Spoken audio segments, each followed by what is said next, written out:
Hello, I'm Michael Voris. And I'm Father Pablo, Catholic missionary priest. We really want you to watch every week the one true faith. Had you left that one true faith, please come home. We're waiting for you because we love you.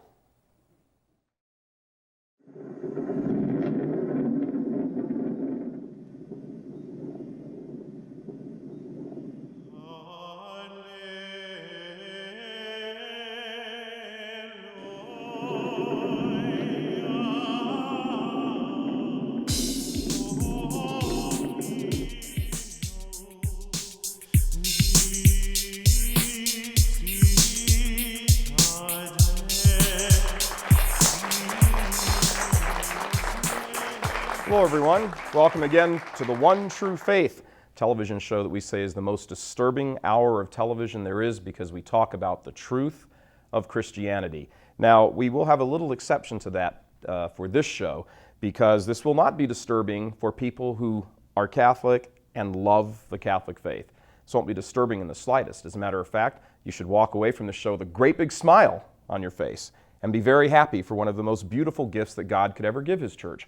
However, if you are not Catholic, or you are a Catholic who, shall we say, likes shopping around the cafeteria for your faith, you probably will find this show, like we promise you, very disturbing.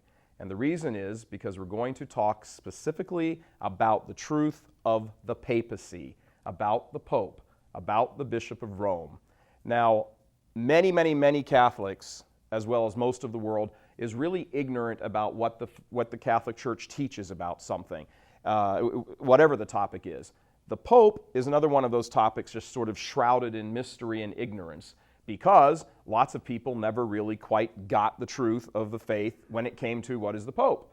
So there are all these mistaken notions floating around that Catholics like bow down and worship the Pope and kiss his ring like he's kind of like, you know, this far below God, if not on the same level with him, and none of that stuff is true.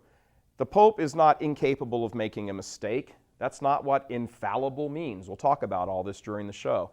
But we're going to sort of set the record straight here on exactly what the office of the papacy is, who the Pope is, and why this is a tremendous gift to the faith, to the church, why Jesus did this. But in order to do this, let's go back in time a little bit. Let's go back in time 2,000 years to Peter himself, to the leader of the apostles. Jesus picked Peter to be the leader of the apostles, and that point alone is contested by some folks who don't agree with what the church says about the papacy. They try to sort of destroy the church's argument about the papacy before it ever gets off the ground. Jesus clearly picked Peter to be the head of the apostles. We're going to take a look at the man himself. Before we even take a look at the man, though, let's take a look at some references. From Scripture, Peter is mentioned 195 times in the New Testament. 195 times. All the rest of the apostles combined get mentioned 130 times. The second closest in the number of just mentions is St. John, 29 times. So Peter is mentioned almost 4 times as much as the next apostle is mentioned directly. Peter, the man, actually is at the head of every single list of the apostles in the New Testament. He's not only the head in the sense of they recognized him as the head, he was also the head when it came to action. Peter was the very first person who bore witness to the resurrection in public. He was the first to see Jesus among the apostles. Lots of people don't realize this, but if you listen closely to what St. Paul says in one of his letters, he says, and Jesus, the risen Jesus, appeared to Cephas, which is Peter's name in Aramaic, appeared to Cephas first. Jesus came to Peter first before he came to all of the apostles in the upper room. Peter was the first to preach on Pentecost. Couldn't even contain himself after the Holy Spirit got sort of into the mix. He was the first to defy the persecutors. He was happy to be scourged when the Jewish leaders yanked them aside. He was happy for it, didn't care. He was privileged to be scourged and whipped for his love of Jesus. He was the first to welcome believing Gentiles into the church. And he was the first to hear about his own martyrdom before he ever had an idea of what was going to happen to him. Jesus never used the word we in reference to any human being except St. Peter. He never used the word we, but with Peter, he used it a lot. That's why even today, when the popes, whoever the popes are, is at a given time, generally uses that plural. He says, we this, we that. In common parlance, it's referred to as the royal we, but what the Pope means by it is we the way Jesus meant it. That this office that I occupy and Jesus Christ have a special connection. So much so that Jesus himself referred to it as we. A good example of this, and a lot of people actually don't, this isn't for some reason on the whole list of spectacular events in the New Testament. This one sort of tends to slip through the cracks a lot. But some people came to, some enemies of Jesus came to Peter and said, how come your master doesn't pay the temple tax? And Peter's like, let me go find out. He goes over, he's, Master, we're being asked about paying the temple tax. Now to Jesus, the eternal God, to be taxed would have been, excuse me, I don't pay the tax is for me. But in his humility, he said, yes, we'll pay the tax. And it was Peter that he said, go throw a line into the water, and the first fish that comes out, grab the fish, and inside its mouth will be the coin. It's called a stater. And take that coin, and you will pay the tax with that coin for us, for both of us, for Peter and Jesus. So closely did Christ identify himself with Peter that even their tax was paid together at Jesus' command. Who was this man chosen by God? And he was chosen by God the Father. Who was this man chosen by God the Father, given more authority than King David and Moses? He did have more authority than the both of them. They were precursors to the Messiah. This man was associated directly with the Messiah. Who was this man? Well, he was a natural leader, absolutely. There's even a little example of that. He says one day, I'm going fishing. And all the apostles get up and follow him. Well, Peter's going fishing, so I guess we're going fishing. Oh, we're going fishing. And we all have friends like that. We're going to go do something. Well, I guess that's what we're doing. And out you go. Peter was a natural leader. He was also extraordinarily impetuous. Did a lot of okay, and just rushed into things and then went, uh-oh, and sort of drew back from it after the fact. Peter's a marvelous, marvelous example of the faith just kind of grinding its way through and trying to repair our fallen nature, but still defining. It's a wonderful mix. Peter's just a wonderful example of all of this. And he was proud. Absolutely, he was proud. Remember when it came to the Last Supper and Jesus said, all of you will betray me. Oh, not I. They will betray you, but I will die for you. Yeah, whatever, Peter. He was probably overbearing. We don't have specific examples, but you just can't put all that kind of mix into the same thing and not have somebody who's not going to be given to being overbearing. It's most likely going to happen. He was also never at a lack for words. He's always the first one to say something. Generally, when he said something, all the rest of the apostles kind of, okay, well, Peter's talking. He has the floor. He's on stage. He swung the sword around a lot. He certainly did. He cut off Malchus, the high priest's servant's ear. He had a foul mouth. He had a foul mouth probably from his days as fisherman. He resorted to that foul mouth when they were accusing him of being a friend of Jesus.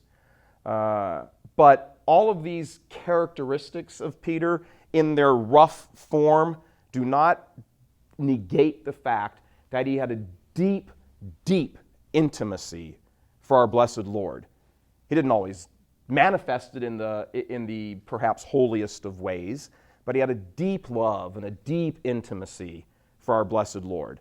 He jumps out of the boat. He sees Jesus, walking across the water. Lord, ask me to come out there and help you. And he goes, well, come on out, Peter. Absolutely. Dum-da-dum, I love you. Uh-oh. Oh, boy. This, and do we all know people like this? We've all done things like this in our life. We've all prayed for something and then thought, oops, shouldn't have prayed for that. That's where the expression comes from. Look out what you pray for. Watch out what you pray for. He felt, because of his deep love for Jesus, He felt the challenges of Jesus, the challenges that Jesus laid before him. He felt those more deeply and more intimately than the other apostles did. Perhaps that's why Jesus chose him to be the leader of the apostles, because of this intense love and this want to get it right, but somehow always like mess it up at the last second. But it's like the puppy that you're trying to house train. I mean, you love him, he's cute and everything, but you just can't seem to get it right. It's that you still love him and you still want him to get it right, so you keep giving him chance after chance, knowing that eventually he'll catch on. And Jesus, the patience Jesus must have for us is remarkable. Peter was so reflective and so in awe of Jesus that when Jesus called him and there was this great miracle of the fish and throw your nets over, and all of a sudden Peter realized, I'm not dealing with the usual person here. I'm dealing with someone who is holy. Already before his profession of faith, he has an awareness of something going on. And he walks up to Jesus and falls down on the ground in front of him and says, "Depart from me, Lord, for I am a sinful man." None of the other apostles did that. As you read through the scriptures, you sort of think there's like this story going on with Jesus and Peter, and all the rest of the apostles are sort of standing around going, "Oh, no, well, no." There's very little involvement with most of the other apostles, except they're always there, and Jesus is telling Peter and the rest of them. And you hear that expression a lot in Scripture too. Peter and the others. Peter and Jesus. Very, very, very important, intimate hookup. When he's falling into the sea, his initial move was what? His initial move was to step out into the water and believe that he could just walk on the water. "Bid me, Lord, to come across the water to you." "Okay, come across the water to me." Doop, doop, doop, doop. Starts sinking. "Ah! Jesus, help me, help me." Jesus reaches out, says, "Oh, you have little faith." Now, that may have cut Peter to the quick a little bit, but that's how Jesus helps us along. Doesn't let us sink, but he doesn't deny the truth either. He does both. He helps and instructs so that we will grow into who he wants us to be, each one of us. Peter's the perfect example of this. When they're standing on the Mount of Transfiguration, to show you how impetuous Peter is, standing before him in all of his glory is the second person of the Blessed Trinity, transfigured, his face shone like the sun, his garments dazzling white. Here's Moses on one side and Elijah on the other. And they're all talking about, these three are talking about salvation history and how Jesus is going to have to be crucified and go through his exodus. And the other two, James and John, are laying there mute as dead men. And who's over here babbling away? Peter. "Lord, we should build some booths for you, and maybe we should set up a little lemonade stand over there." And Jesus just ignores him. He just sometimes even Peter must have been a little Irish. There's another time that cuts Peter to the absolute quick. Right after he makes his confession of faith to Jesus, right after he does that, he now sort of puffed up on his new authority that Jesus has given him. Jesus says, right after this, "Now I'm going to Jerusalem, where I will be handed over to the leaders, and they will hand me over, and I will be crucified." And Peter's like, "Oh no! Oh, hold on a second, Jesus. I'm the new deal. You just gave me the keys. You have to let's run that by me first." And Jesus goes, "Get behind me, Satan. Get behind me, Satan. You're thinking as men think, not as God thinks." Well, that's something that was probably quite the blow to Peter's ego. There's only one other person that Jesus ever referred to as a devil, other human being that Jesus referred to as a devil. That was Judas. Talk about going from the top of the list to the bottom. Those two people on the bookends, those are the people that got the name Satan or devil directly from the mouth of Jesus. I bet Peter had probably a hard time going to sleep that night. And of course, there is that horrible, horrible denial when Jesus turns and just looks at Peter, and all of a sudden, everything that Peter did and said in denying our blessed Lord came crashing in on him, and he went out and wept bitterly. No words this time. No comments, no nothing. There are 3 episodes in the life of Peter. There are 3 episodes in the life of Peter that sort of sum up everything. We use all these other examples, these smaller examples we just reviewed. But 3 moments, 3 highlights that tell us everything about Peter and therefore everything we need to know about the papacy. Number 1 is Peter's confession of faith. They're here standing in a region known for its kingship, Caesarea Philippi, and Jesus says he's going to build a church. He's going to establish a church. Our clue for that is when he says, I will build my church. That's the clue. So when lots of people say there's no such thing as a visible church, well, I guess God would disagree with you. You'll have to take that up with God in the next life. Hopefully you'll take it up with him in this life before it's too late. But he said, my church. And he said, sort of rhetorically, how is this church to be governed? There are three ways, three forms of government that we can use in this church. First, democratically. Let's look at how are we going to run this church? Are we going to run it as a democracy? Who do people say the Son of Man is? Who do people say that I am? The people. Who do they say? Let's take a vote. Well, you're Elijah, you're John the Baptist back from the dead, you're this guy, you're that guy, you're a prophet. Wrong. Let's move on to the next form of government, the aristocracy, the elite few, these 12. Who do you say that I am? And what's the answer the aristocracy gives? Nothing. Nothing. Because the human leaders can't come up with an answer because they don't know. And thirdly, Peter, once again, stands up and says, you are the Christ, the Messiah, the Son of the living God. So this was to be a theocracy. So this is to be run by Christ himself, by God himself, this church. Now, it is very important to understand that in this confession, Peter says that, and we need to understand how that comes to Peter. Jesus says, blessed are you, Simon, son of John. By the way, did you know that the name of the first pope was Simon Johnson? That's what his name was. Son of John, John's son, Simon. It's his name, Simon Johnson. Blessed are you, Simon, son of John, for not flesh and blood has revealed this to you, but my Father who is in heaven. Grace comes to this man, and faith proceeds from it. It is grace that comes first, that God the Father gives him this grace, and now Jesus announces that to the apostles. And then he moves on. Blessed are you, Simon Bar-Jonah, for not flesh and blood has revealed this to you, but my Father who is in heaven. And for my part, I say to you, you are Peter the rock, and on this rock I will build my church, and the gates of hell will not prevail against it. For to you I give the keys of the kingdom of heaven, and whatsoever you bind on earth shall be bound in heaven, and whatsoever you loose on earth shall be loosed in heaven. Wow, that's a mouthful. That's a mouthful. Peter speaks up because God has given him the grace. Jesus points out to a crowd of witnesses he has this grace, and then anoints him the leader, not just of the apostles per se, but of this church. You will have this church built on you. You will be the visible head of this church, and I will give you the keys, my keys. As he said earlier in one of his parables, I am the door. Well, the keys to that door he gave to Peter. Remember that. Peter has the keys, and Peter alone has the keys.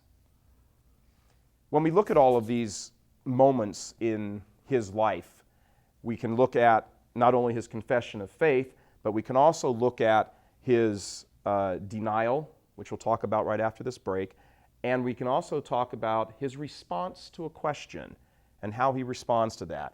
What does all of this tell us about the papacy? What about the bad popes? What about infallibility? What about the successors? Well, okay, so Peter had all this stuff, but what about the popes 260 some later? We'll have answers to all of those questions as soon as we come back from this.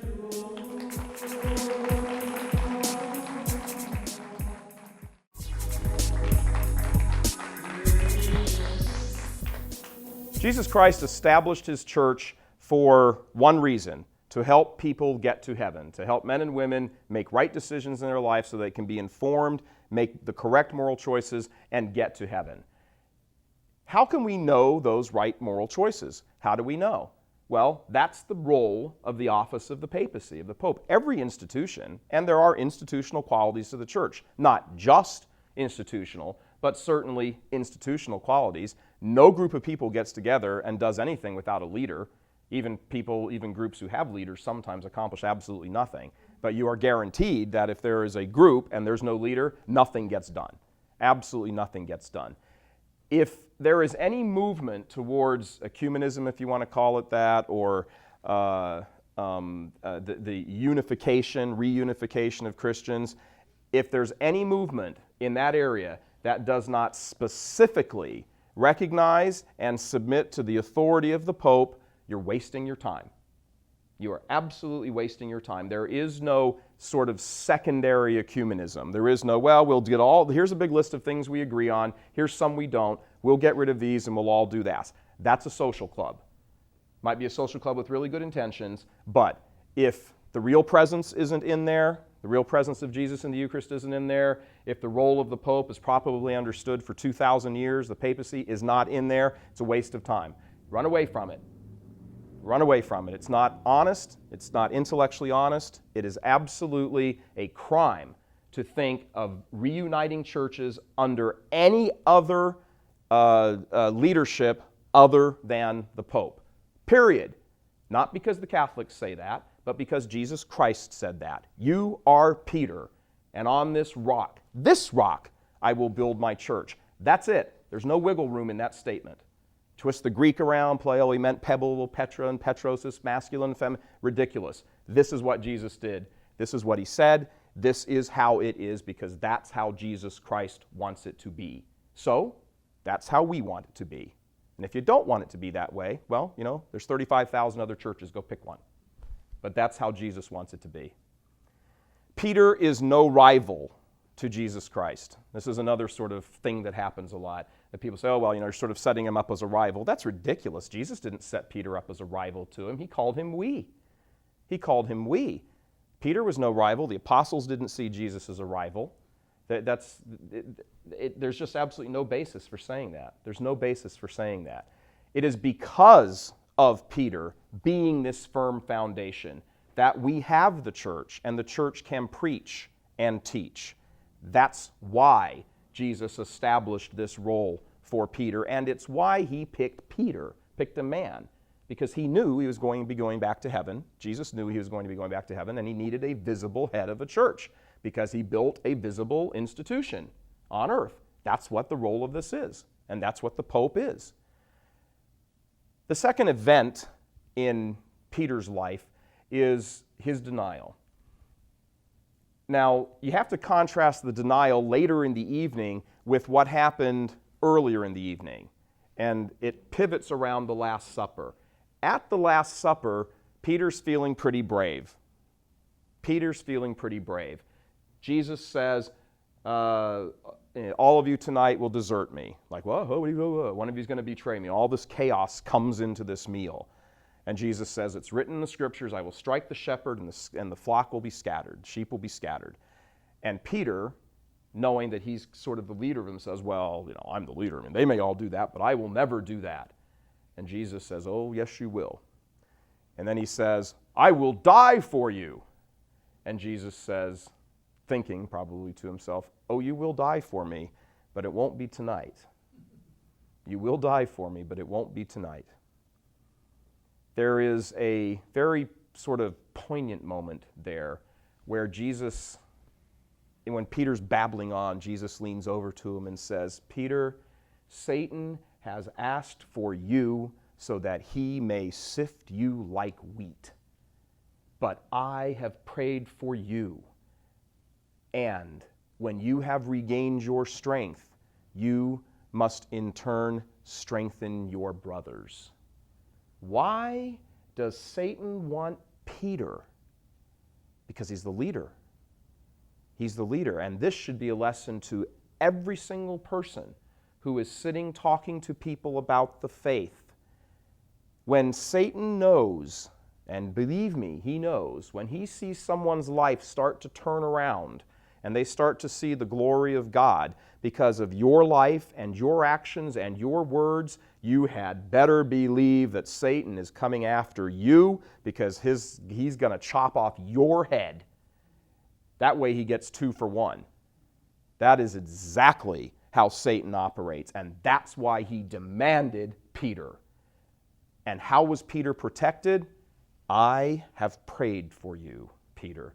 And when you have regained your strength, notice the prophecy there.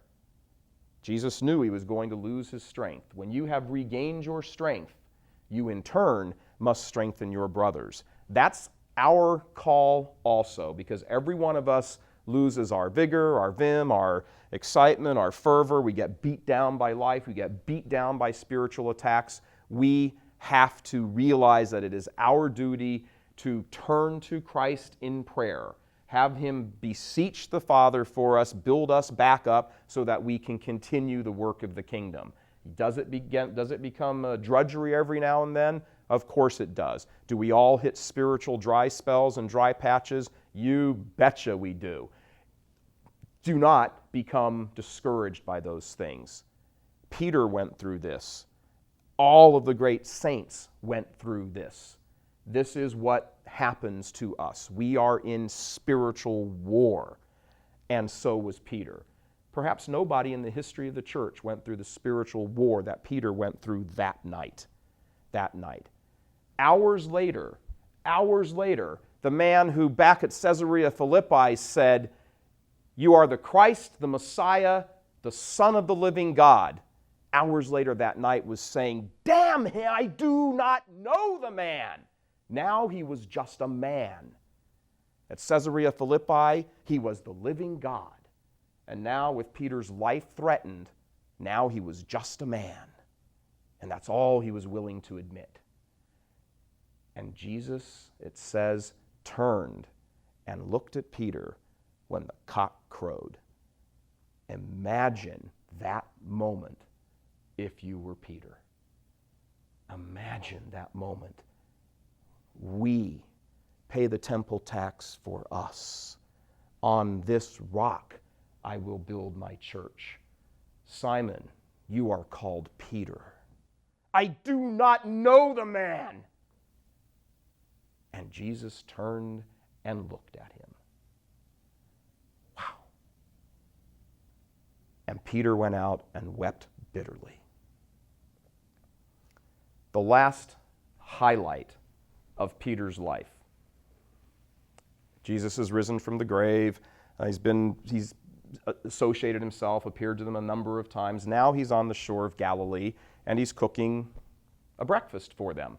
They're all out in the boat fishing, and all of a sudden they realize that when Jesus yells, "Hello, friends, have you caught anything to know? Throw your nets over the side." This is the second time he'd done this. Throw your nets over the boat, and you'll catch a big haul there. And they did it, and John recognized Jesus and said, "It is the Lord." John was always the first to sort of recognize things on the spiritual level. Peter was the first to always take action. Peter got up and left for the tomb. John followed him, outran him because of his age, and I can testify that would be very real to believe. But Peter went in first. Peter jumps into the water, and here he comes again, swimming across, tied a little whatever it was around himself, came up to Jesus. And now imagine this scene. You're Peter. Now, nobody has said anything about this whole denial thing. Never come up in conversation. That was Holy Thursday. This is some weeks later. Imagine you're Peter. And this has got to be pretty awkward. Every time Jesus is around, you've got to be thinking, I remember the last time I talked. Well, he doesn't seem to be saying anything about it, so maybe he doesn't particularly care about it. Well, here, have some fish. Peter, do you love me? There's 6 other apostles there. Peter, do you love me? Jesus asked Peter, do you love me? That word he used for love was supernatural. Do you love me supernaturally? Peter, I can imagine, choked on his fish. Well, yes, Lord, yes, you know I love you naturally, was how Peter answered. The question was, do you love me supernaturally? Peter's answer was, yes, Lord, I love you naturally. Jesus says, feed my sheep. Whew. Okay, we got past that one. Peter, do you love me supernaturally? Oh no. Yes, Lord, I love you, naturally. Tend my lambs. Peter, oh no. Do you love me? Naturally. Jesus stepped down the degree of love he was asking Peter to profess to the level that Peter had to this point admitted. That so hurt Peter. It says in the New Testament that Peter was so hurt by that. Because it's like, well, he didn't even answer Jesus and say, yes, I do. He was so stung by that. He said, Lord, you know everything. You know I love you. And Jesus said, feed my sheep. Imagine the humiliation of Peter sitting there with these other 6 apostles of whom he had charge over.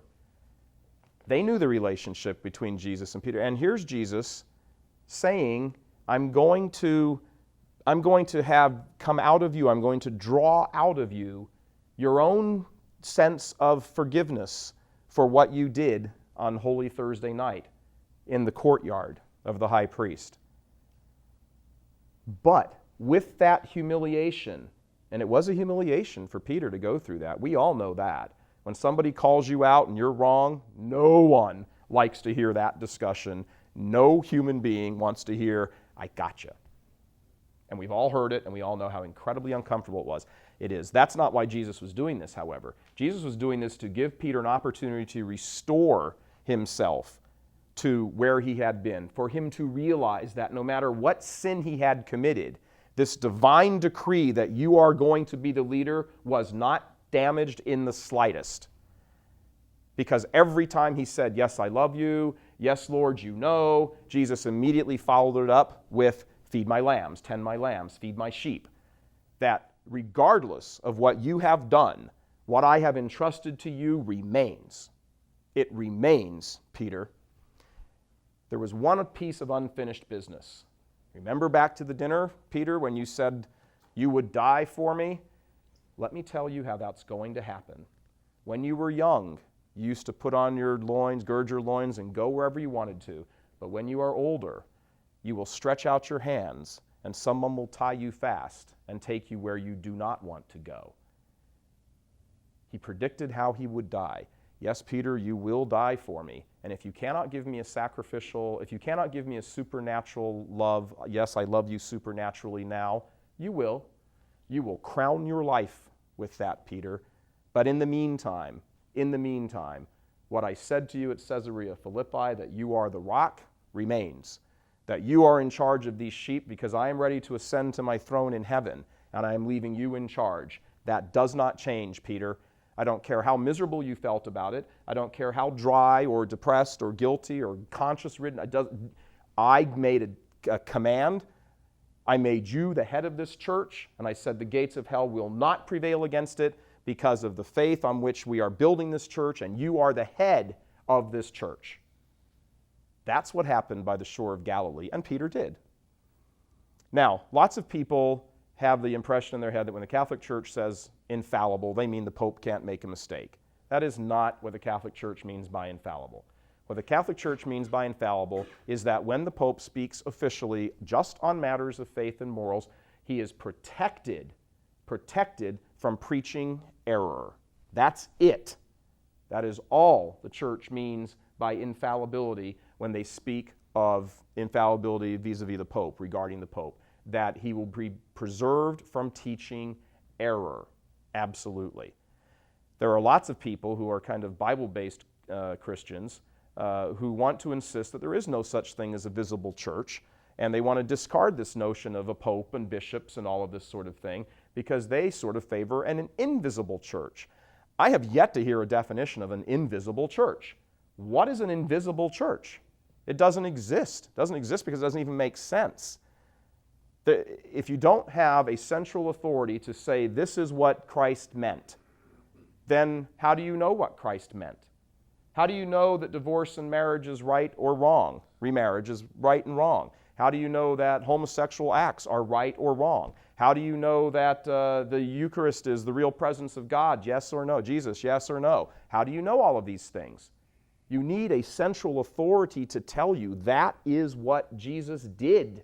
That is what God the Father did. This church was left for the salvation of all people in all times. Not for the first century Christians who happened to bump into the apostles. For all people, all times. It just stands to reason.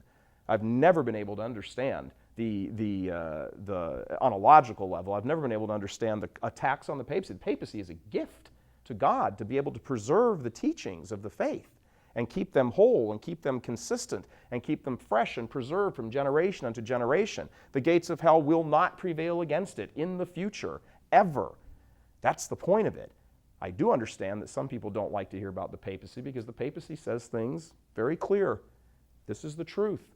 There's the line in the sand. Stay on that side or come here. People don't like that. People don't like having to make a choice when they know that that choice means they have to change. That's the problem that people have with the papacy. That's the problem that people have with the commands of Christ. We must change. And once you've changed, you must continue to change and become perfect. The gift of the papacy is that, to help you to continue to become perfect. And if we're not perfected in this life, we'll be perfected in the next. But the gift of the papacy is just that. Help us to continue to be perfect, to have access to every truth and command that Jesus Christ gave us. When we come back, we're going to take some questions from our studio audience. We'll be back right after this.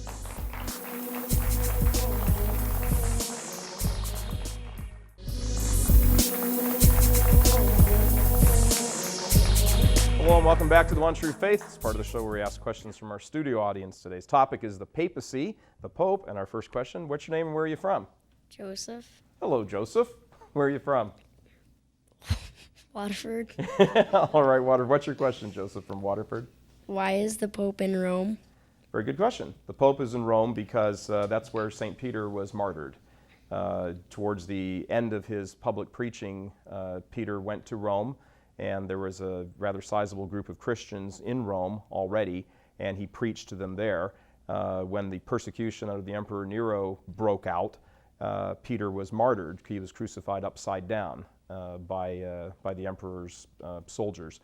And because he died in Rome and he was the leader of the apostles, his successor and all of his subsequent successors have been seen to be that whoever is the bishop of Rome, whoever is the person in charge of the Christians in Rome, is also the head of the entire church, just as Peter was. So he was the leader in Rome. That's where he died. So that's where the bishop, whoever is the bishop of Rome, is also the Pope. Thank you. Thank you. All right, what's your name? Where are you from? Hi, Mike. I'm Fred from Detroit. Hi, Fred. What's your question? Well, it sort of is based on the last question a little bit, is Peter being the first Pope of Rome, how do we get to the succession of all the succeeding popes? How does that process happen? And well, there's one thing, you hear a lot when people are trying to attack this teaching of the church and this belief of the church that, it doesn't say Pope in the Bible. The Pope is just an English word, which comes from a Latin word, an Italian word, Papa, meaning father. That's all it is. It's not it's whatever you call him doesn't alter his authority. His authority is that he is the head of the apostles. And the succession, the question of succession that you're getting at, is that Jesus didn't establish the church to be stagnant in a moment of time just for those people. He established a church so that it would live in a certain way, with Christ himself as the invisible head of the church and the Pope being the visible head of the church. So Christ and the Holy Spirit remain constant throughout the church, throughout history. But as we all know just from our own lives, we as finite human beings come into history and pass out of history. But the church must remain because Christ said it would. So it just stands to reason that whoever has the authority at one moment, that authority passes on to the next. And if it doesn't, well, then that would be very unfair of Christ to command us to be perfect and do this and do that and know the truth, and you have to do this, that, and the other, but leave no visible means for us to know what the truth is. So the same way he established a church for that generation, then that church and that establishment continues for each succeeding generation. So the authority passes on because the authority isn't with, the gift of infallibility isn't with the Pope himself as a person. That gift of infallibility is a gift to the church just through the Pope.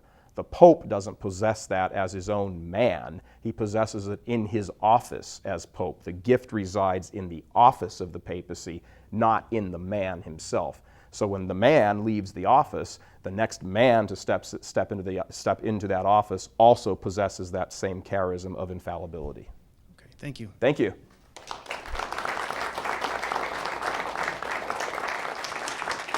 Hi, what's your name and where are you from? Chet Ostrowski from Berkeley. Hi, Chet, what's your question? Were there any sinful popes? Yep, every one of them.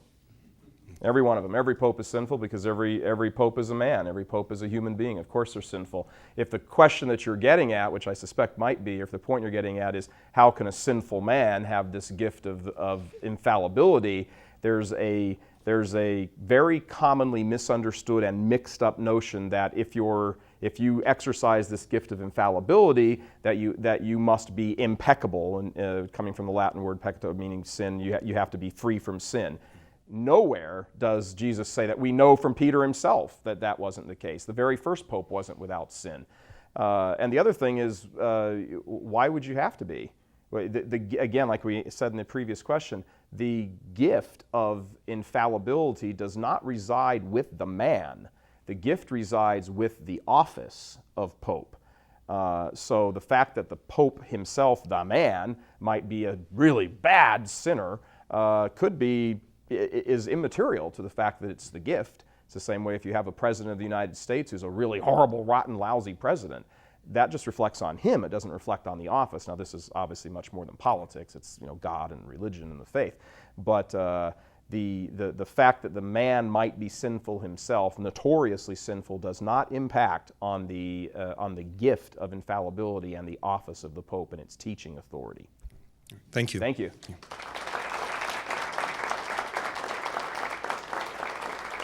What's your name and where are you from? I'm John from Royal Oak. Hi, John. What's your question? How is it a hallmark of the Catholic faith to have loyalty to the Pope? Well, I guess the first thing to say is that we are papists.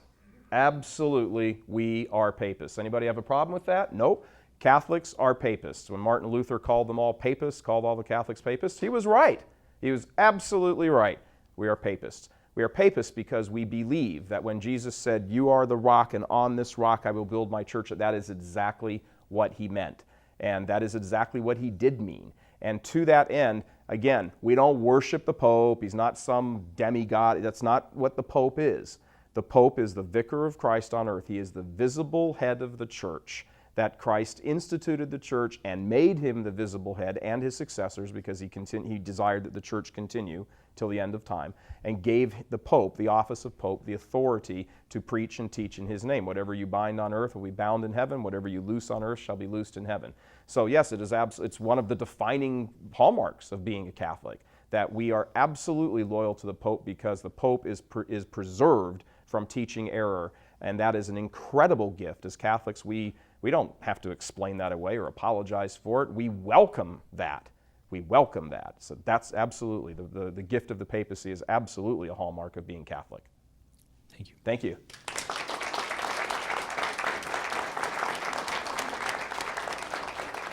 Hi, what's your name, sir? Where are you from? Hello there. I'm Frank from St. Dunstan Catholic Church and School, proudly celebrating 50 years this year as a parish. Is that in Dearborn Heights? That's actually in Garden City. The church is in Garden City. My question is, if we have evidence from the Acts of the Apostles where St. Paul corrected St. Peter for his dealings with the Gentiles. So after Peter was the Pope, Paul corrected him. I'm very glad you asked that question because that is a very oft-quoted example of, aha, see, Peter wasn't always right. Peter was not being corrected by Paul in his teachings. He was being corrected by Paul in his application of the teaching. Peter had said, yes, the Gentiles must be welcomed into the church. They must be accepted. They don't have to do all of these Jewish, customs and laws and all that sort of thing. They are Christians and they are not bound by Jewish law, and made that very clear. That was a teaching. Then, later on, because Peter was a Jew and he was hanging around with all the other early Christians who were mostly Jews, this kind of little rift started. Well, they're Christian, but they're Gentile Christians. Paul called him on that. He called him on the fact of, here's the teaching and you're not living up to it. Infallibility, sinful man. That's the difference. Can a pope be sinful? Absolutely. Is the teaching he gives guaranteed free from error? Absolutely. Paul didn't call him on this. He called him on this. Peter, shape up. You're not living up to the teaching of Christ, and you know you should be. That's the difference. Thank you much. Thanks for your question. We'll be right back with more right after this.